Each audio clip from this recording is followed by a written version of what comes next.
नमस्कार दोस्तों, आज हम आपको बिहार की 25 सबसे बड़ी खबरें बताने वाले हैं जो मौसम, शिक्षा और वोट से जुड़ी हुई है। यदि आप इस चैनल पर न्यू है तो आप इस चैनल को सब्सक्राइब करें और बिहार के करंट अपडेट जानने के लिए इस चैनल पर बने रहें।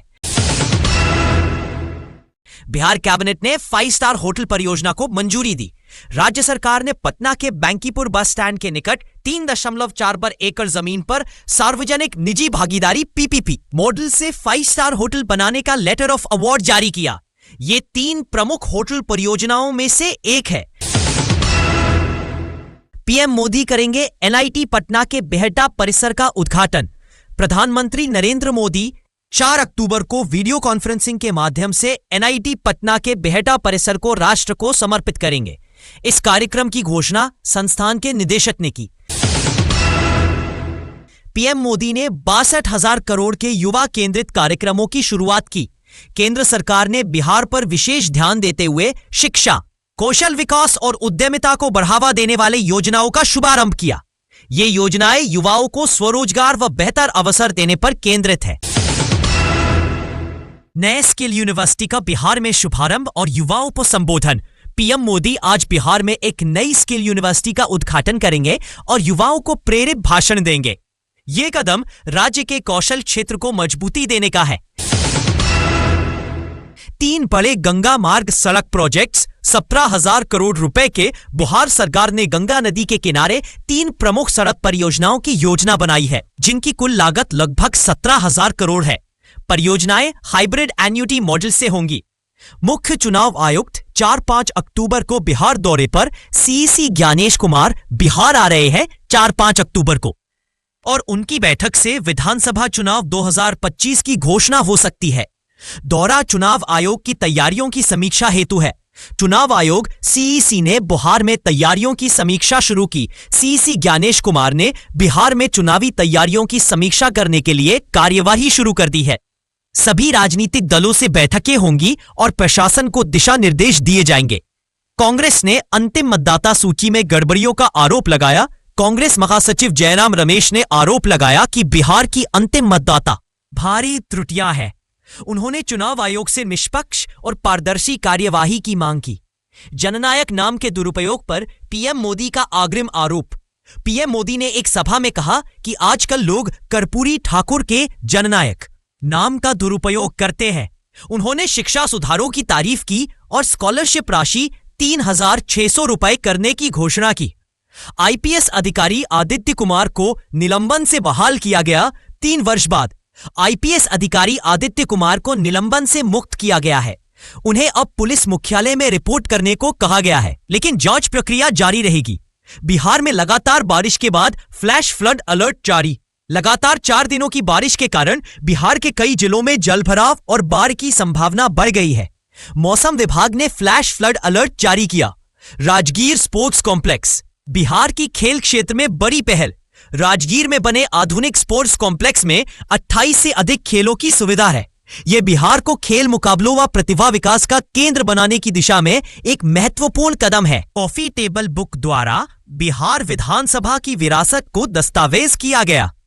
नवीन कॉफी टेबल बुक में बिहार विधानसभा के ऐतिहासिक सफर, महत्वपूर्ण फैसले, सांसदों की तस्वीरें और विधायकी की कहानियां संकलित की गई है। तुमार नाम की कजाकिस्तान की महिला नृत्य समूह की पटनापुर अतिरिक्त प्रस्तुति कजाकिस्तान की 12 सदस्यीय महिला नृत्य समूह तुमार पटनापुर में 4 अक्टूबर को प्रस्तुत होगी।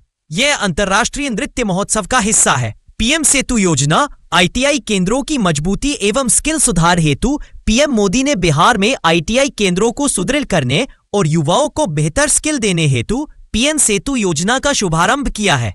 यह कदम शिक्षा व रोजगार को जोड़ने की दिशा में है। पटना महानगर परिषद ने छठ पूजा की सफाई मुहिम शुरू की। पटना नगर निगम ने छठ पर्व से पहले गंगा घाटों के आसपास और देवी स्थल क्षेत्रों में विशेष सफाई अभियान शुरू किया है। कचरा उठाने, सीवर सफाई और पानी निकासी कार्यों को प्राथमिकता दी जा रही है ताकि श्रद्धालुओं को स्वच्छ वातावरण मिले। बिहार में भारी बारिश, कई जिलों में रेड अलर्ट जारी। मौसम विभाग ने बिहार के कुछ जिलों में आर्द्रता एवं निम्न दबाव के कारण तेज बारिश का पूर्वानुमान लगाया है। कई जिलों में रेड, ऑरेंज और येलो अलर्ट जारी किए गए हैं।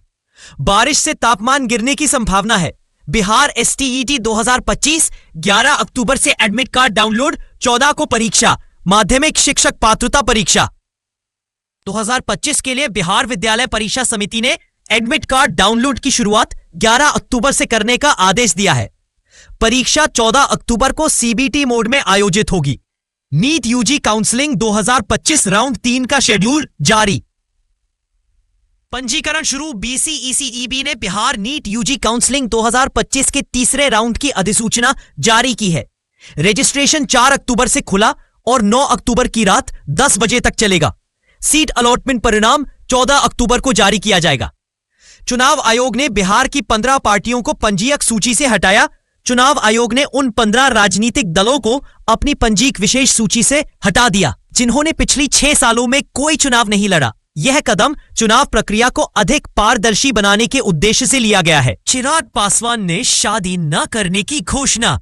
केवल बिहार सेवा को प्राथमिकता। LJP प्रमुख चिराग पासवान ने सार्वजनिक रूप से कहा है कि वे शादी नहीं करेंगे और पूरी ऊर्जा बिहार और उसकी जनता की सेवा में लगाएंगे। उनका यह बयान राजनीतिक और व्यक्तिगत दोनों ही दृष्टिकोण से चर्चा में है। चुनावी तैयारियों में ECI ने 425 वरिष्ठ अधिकारियों के साथ बैठक। चुनाव आयोग ने बिहार विधानसभा चुनाव की तैयारी में 425 वरिष्ठ अधिकारियों की एक बैठक की। पर्यवेक्षकों को निष्पक्षता बनाए रखने की जिम्मेदारी सौंपी गई। आयोग ने उन्हें लोकतंत्र के प्रकाश स्तंभ कहा। मुख्य चुनाव आयुक्त का बिहार दौरा। चुनाव की घोषणा की उम्मीद। मुख्य चुनाव आयुक्त ज्ञानेश कुमार 4 से 5 अक्टूबर को बिहार का दौरा कर रहे हैं। यह दौरा आगामी बिहार विधानसभा चुनाव की घोषणा से पहले माना जा रहा है। बिहार में 11,980 करोड़ की योजनाओं का शिलान्यास एवं उद्घाटन। मुख्यमंत्री नीतीश कुमार ने राज्य में 11,980 करोड़ रुपए की विभिन्न विकास योजनाओं का शिलान्यास एवं उद्घाटन किया। इन योजनाओं में पेयजल, ग्रामीण सड़क और जलापूर्ति से जुड़े उपक्रम शामिल है। मतदाता सूची में बड़े बदलाव।